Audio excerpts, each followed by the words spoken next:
Salut à tous et bienvenue à ce nouvel épisode d'Effet CG, mini-capsule pour la review de Spider-Man Homecoming.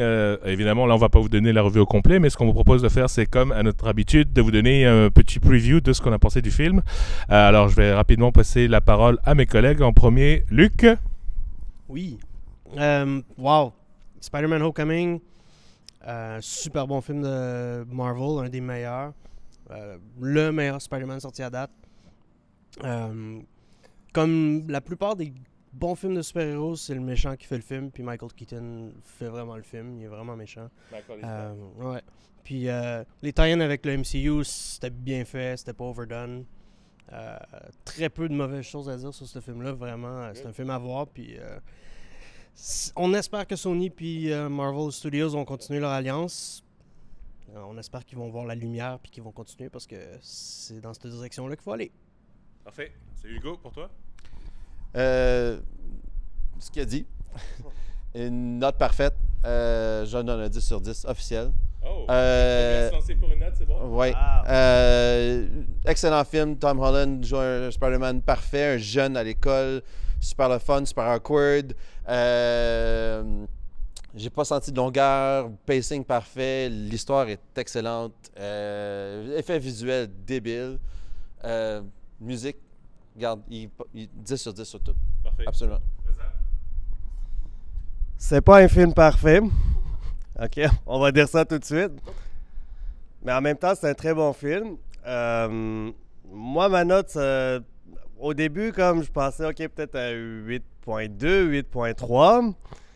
Mais avec le dernier post-credit scene, j'ai bumpé ça à 8.5 parce que ça c'était écœurant là, comme... Même pas un point de plus, juste pour ça, pense-y. Ben, pas un point, là, j'ai donné comme... Pense-y à la... Ben, on va pas... Je vais y penser jusqu'au review, ouais, c'est ça.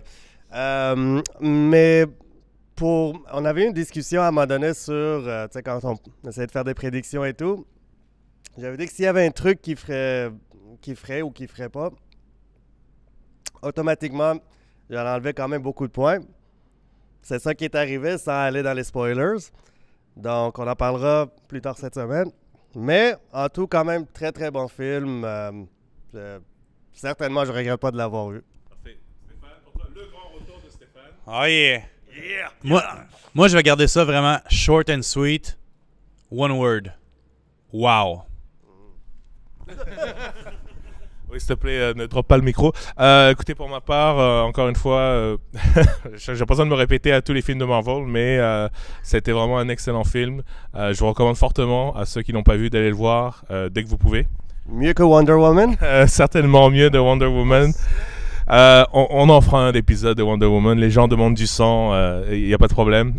Mais franchement, ils ont vraiment fait un excellent travail. Je ne vais pas rentrer dans les détails, mais pour moi, c'est égalité avec Guardians of the Galaxy 2 en termes d'émotion. C'est pas le même genre d'émotion, c'est ça qui est bien. Ils vont chercher des choses que on n'a pas vraiment ressenti depuis un petit moment dans les films de super-héros. C'était une bonne introduction, c'était un reboot, une histoire d'origine très rafraîchissante, surtout Marvel parce que maintenant on connaissait tous les héros maintenant. Alors c'était vraiment bienvenu comme film et on en reparlera très bientôt, je l'espère, dans notre review officielle. Sur ce, merci beaucoup et n'hésitez pas de nous faire part vos commentaires si jamais vous avez vu le film ou pas. Et on vous dit à très bientôt pour la revue au final. Bye!